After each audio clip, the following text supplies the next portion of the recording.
media playback is not supported on this device. 5th Ashes Test, Sydney Cricket Ground, Day 2 of 5. England 346 all out, 112.3 overs, Root 83, Mallon 62, Cummins 4-80, Australia 193-2, 67 overs, Khawaja 91, Warner 56, Smith 44 scorecard. Usman Khawaja's unbeaten 91 seized the initiative for Australia on the second day of the 5th and final Ashes Test in Sydney.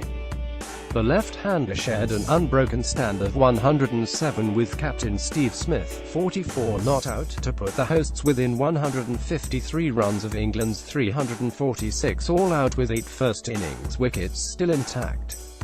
Ominously for Joe Root's side, both unbeaten batsmen appeared relatively untroubled on what appears to be a good surface for batting, albeit showing consistent signs of turn.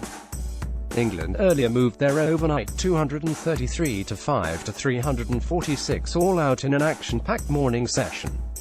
After Dawood Mallon fell for 62, Moeen Ali chipped in with 30 before some edging, swiping and the occasional meaty blow brought Tom Curran 39 and Stewart Broad 31.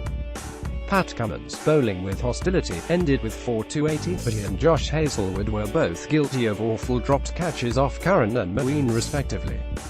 Australia, who have already sealed the Ashes and lead the series 3-0, are looking to extend England's winless run down under to 10 tests. Australia dig in. England's hopes of running through the Australia top order would have been raised by Broad finding a gap between Cameron Bancroft's bat and pad in the second over after lunch, only to be snuffed out by Khawaja, Warner and Smith. The touring bowlers did little wrong on a surface that looks to be losing its pace and bounce. New ball pair James Anderson and Broad went through the skills to provide a constant threat, while debutant leg spinner Mason Crane looked capable of causing problems. Warner, who had made centuries in his past 3 tests in Sydney, looked primed for another when playing flowing cover drives. It took a clever off-cutter from Anderson to find the edge of the opener's bat. Khawaja, out of sorts at first, played the supporting role in his partnership with Warner, but gradually became more comfortable in the company of Smith. The left-hander played square at the wicket on both sides and lofted the spinners down the ground. His half-century was reached with a straight 6 off Moeen. It is the continuing presence of Smith, who has already made 3 centuries in the series, that is of most concern to England. On 26, the skipper edged Broad past diving wicketkeeper Johnny Bairstow, but, for the most part, was into his familiar, infuriating work of nudging the ball behind square on the leg side.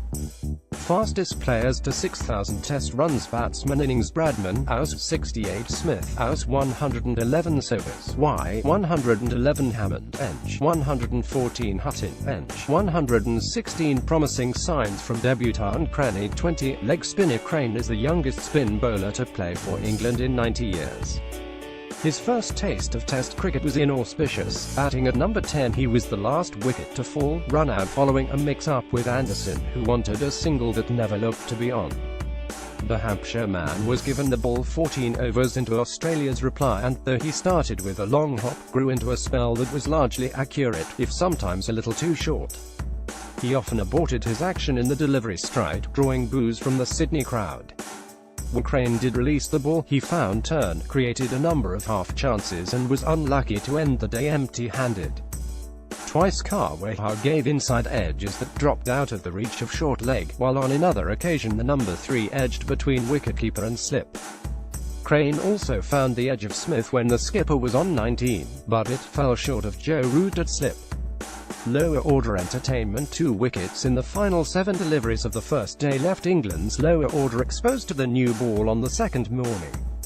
The tourists looked even more vulnerable when Mallon, 55, not out overnight, edged Mitchell Starc to second slip, where Smith took a stunning catch, arcing his body to take the ball in his left hand just before it hit the turf. Still, England's last 4 wickets managed to add 95 runs in an entertaining spell before lunch, helped by the 2 horrendous Australia drops. First, Curran offered a straightforward chance to mid-on off Nathan Lyon, only for Cummins to put it down. 4 balls later, Hazlewood inexplicably failed to get a hand on the simplest catch in the same position when Moeen top-edged Cummins. been under pressure for his place before this match, showed patience and brief glimpses of fluency through the offside, but he was troubled by the short ball and his eventual glove behind offer Cummins' bouncer was tame. It was when Broad joined the aggressive current that the action became frenetic. As Australia bowled almost nothing but bounces, the 8th wicket pair swung the way to a stand of 41 in only 6 overs. Broad twice hooked Cummins for 6. The short bowling finally worked. Curran fended Cummins a short leg and, after Broad top-edged off spinner Lyon, Crane was run out as the last 3 wickets fell for 11 runs. Play it again. Smith. Analysis. It's the same DVD that comes out every single test match with Smith. Tactically, England change a few things to him, but he doesn't get disturbed by it. Bowling-wise, Mason Crane was pretty good but Moeen Ali struggled once again. The seamers, on both sides, look cooked. It's been a long series. You felt England had really controlled Khawaja in the first 4 test matches, but he came out here and played nicely. Australia's Pat Cummins, speaking about Steve Smith, from the bowler's point of view, we're stoked he's on our team so we don't have to bowl at him. It's crazy. He just goes out there and looks from ball 1 like he's been batting for 3 hours. There's no obvious weakness and no obvious time that he's into his innings. He knows his game so well, he's so confident and he looks to be in great touch again. England's Mason Crane. It was awesome to bowl for the first time. I was naturally a little bit nervous but also really excited.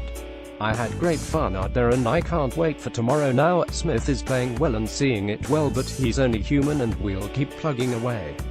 He's a key player for them and we're hoping if we can get him out, a couple more wickets will follow and we can earn a first innings lead.